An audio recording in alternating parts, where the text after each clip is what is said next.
ही इंडोनेशिया जो शहर योग्याकार्ता, जंहिंखे जोगजाब चवंदा आहिनि, शॉर्ट फॉर्म में जोगजा चवंदा आहिनि, ऐं फुल नालो आहे योगजाकार्ता। हाणे इन में ही दुकानु आहे, इन जो बातिक कपिड़ो हिते सेल थींदो आहे। पोइ त ख़ैर जा काफ़ी जेके दुकान आहिनि ऐं उनजी वीडियो ठाहिण त थोरो इहो अजीब लॻंदो, पर ॻाल्हि हिते ई आहे त हिते ही थोरो मुख़्तलिफ़ हिकिड़ी शइ ॾिठी अथमि, सो उन करे हिन जी आउं वीडियो ठाहे पोस्ट कयां पियो।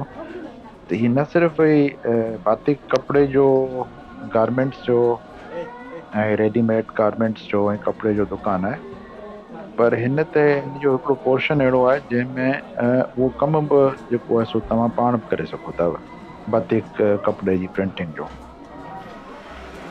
सो बातिक ईअं ई आहे जीअं पाण वटि सिंध में अजरक थींदी आहे, पर उहो बि हैंड प्रिंटेड हूंदो आहे ऐं ही बि हैंड प्रिंटेड हूंदो आहे, पर उन में काफ़ी जेको आहे सो फ़र्क़ु आहे।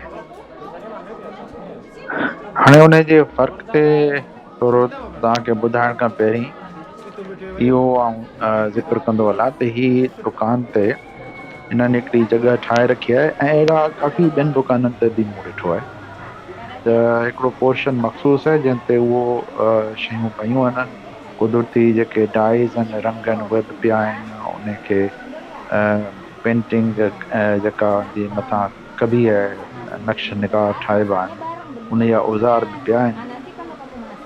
पोइ जेके माइट आहिनि पंहिंजे ॿारनि खे वठी ईंदा आहिनि, या वरी को वॾो आहे त उहो बि अची पंहिंजी जेका असां हॉबी जे करे या इंट्रस्ट जे करे उन ते अची ऐं उहो पाण जेको आहे सो हथ सां उहे पेंटिंग्स ऐं उहे प्रिंटिंग्स कंदा आहिनि। कपिड़े ते घणो करे कबी आहे, हुनखे बातिक कपिड़ो चइजे थो, पर उहो ॿियनि शयुनि ते पेंटिंग थी सघे थी। सो इहे जेके कंदा आहिनि पेंटिंग, ही नेचुरल डाई सां कंदा आहिनि, ऐं जेका रंग जेको आहे इन जो घणो करे प्लांट्स मां ईंदो आहे, ॿूटनि मां।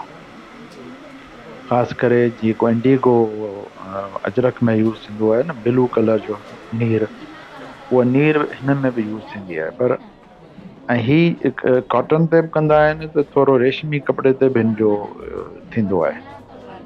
ही जेका हिन जी आर्ट आहे, चवनि था त ही इंडिजिनस आर्ट आहे, 6हीं ऐं 8हीं सदी जे विच में इहा आर्ट हिते शुरू थी। उन खां पहिरीं बि हूंदी, पर उन जो को हिननि खे ट्रेस कोन थो मिले हिस्टोरिकल तारीख़ी तौर ते जेका मिली आहे हिननि खे ॼाण, उहा इहा ई आहे त 6हीं सदी खां पोइ जो ई हिन जो सबूत आहिनि।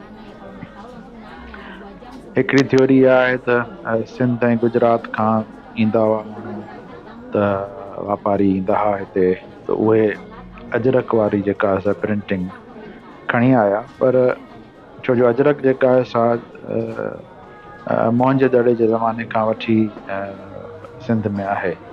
कंहिंखे प्रीस्ट खे बि चवनि था त अजरक पातल आहे, जेको हुनजे मुजस्समे में ॾेखारियल आहे। पर अजरक में ऐं हिन में हिन जी जेका आहे हिन में काफ़ी फ़र्क़ु आहिनि।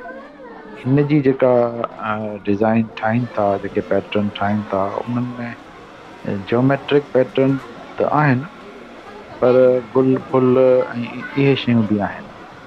ऐं ही छा कंदा आहिनि, जो उहे सभु डिज़ाइनूं जेके आहिनि न, उहे उन ते वैक्स जेका हूंदी आहे, पहिरीं त उन वैक्स जेका लिक्विड करे उनखे वैक्स लॻाईंदा आहिनि, त जीअं कपिड़े ते को रंग उन वैक्स वारी जॻह ते न लॻे। पोइ ही सॼे खे जेको आहे सो रंग कंदा आहिनि। जॾहिं उहो ख़ुश्क थी वेंदो आहे त उहो वैक्स जेका उहो लाहे छॾींदा आहिनि, त उहो जेको वैक्स वारो टुकड़ो आहे उनखे रंग थियल कोन हूंदो आहे, ऐं बाक़ी खे रंग थी वेंदो आहे। पोइ ईअं आहिस्ते आहिस्ते ही मुख़्तलिफ़ रंग जेके आहिनि से उहे लॻाईंदा आहिनि।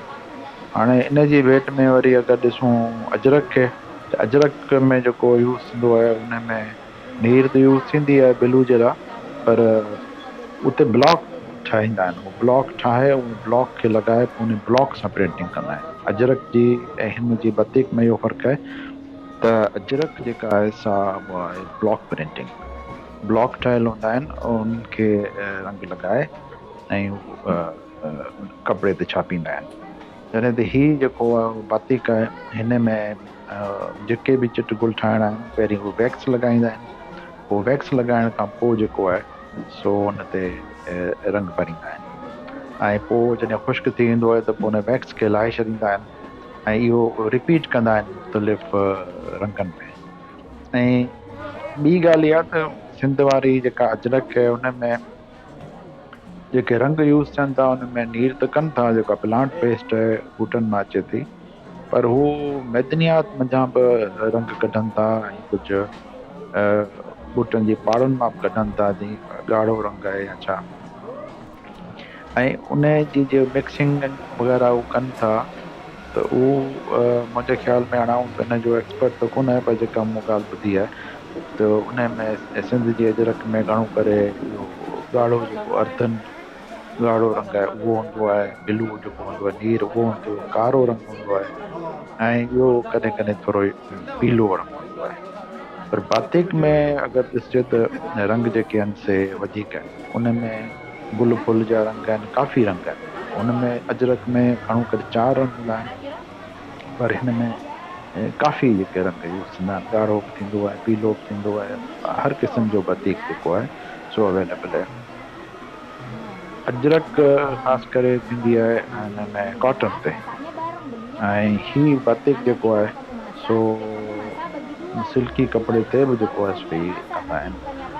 ऐं बातिक जेको आहे सो आम जाम हिते जी जेको रवाज आहे कपिड़ा पाइण जो, ऐं जेके कमीसूं पाइनि था, शर्ट्स पाइनि था, उहो ही बातिक ई हूंदो आहे जेको ट्रेडिशनली हिननि जा कपिड़ा आहिनि। ही जावा जेको आहे इंडोनेशिया में, इंडोनेशिया सॼे में बातिक आहे, पर बुनियादी तरह सां ही शुरू जेको थियो हिते जावा में थियो। त इहो आम कपिड़ो जेको आहे सो औरतूं बि पाइनि थियूं, मर्द बि पाइनि था। पर अजरक वरी पाण ॾिसूं त सिंध में उहा त हिकिड़ी सेरिमोनियल टाइप जी आहे, जेका औरतूं पाइनि थियूं, मर्द बि पाइनि था, पर या त हिकिड़े क़िस्म सां कॉमन ज़रूरु आहे, पर इहो थोरो हिनखे सेरिमोनियल चइजे, चई सघिजे थो मुंहिंजे ख़्याल में। पर हीउ जेको आहे सो कपिड़ो आम यूज़ में जेको इस्तेमालु थिए थो उहो बातिक ई आहे। ॿियो त हिन में जेको रंग इस्तेमालु थिए थो उहो उन में मैदनियात वग़ैरह एतिरी कोन था विझनि, ऐं सिर्फ़ु प्लांट बेस्ड आहे, जेके सिंध वारो अजरक जेको आहे उन में थोरो विझंदा आहिनि, रूट्स बि विझंदा आहिनि, न त मिनरल्स मैदनियात उहो बि शायदि पवे थी।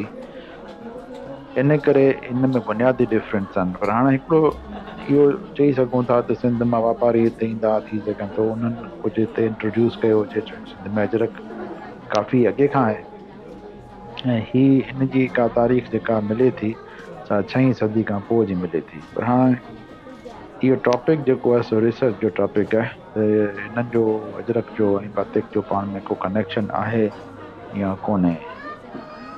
बातिक हितां शुरू थियो जावा खां, ऐं पोइ सुमात्रा में बि आहे, त कलिमंतान में बि आहे, बोर्नियो बेट में उते जे माण्हू बि इहो कनि था, बाद में स्प्रेड थियो ऐं ही स्प्रेड थियो मलेशिया में बि स्प्रेड थियो, ऐं कुझु जेके फिलिपीन जा इलाइक़ा आहिनि उते बि जेको आहे सो आहे हिन जो, कुझु जेके साउदरन ॾाखिणा इलाइक़ा आहिनि उते ऐं इन्हनि में आहे। हाणे ही अहिड़े क़िस्म जी प्रिंटिंग हिंदुस्तान में बि थिए थी, ॼण त महाराष्ट्र ऐं कोरोमंडल कोस्ट में बि हिते लोकल अहिड़े क़िस्म जा इहे आहिनि कपिड़ा जेके थियनि था। हाणे हे चाइना में बि, क़दीम चाइना में, क़दीम मिस्र में बि इहे हुआ। हाणे हिननि जो इंटरकनेक्शन छा आहे, किथां खां ही शुरू थी किथे पकड़ी, इन जो को हतमी जवाब त कोन्हे, इहो त को रिसर्च करे ख़बर पए। पर हिन वक़्त ताईं जेको ही चवनि था त ही आहे मतिलबु लोकल इंडिजिनस आहे, जावा जो बातिक जेको आहे।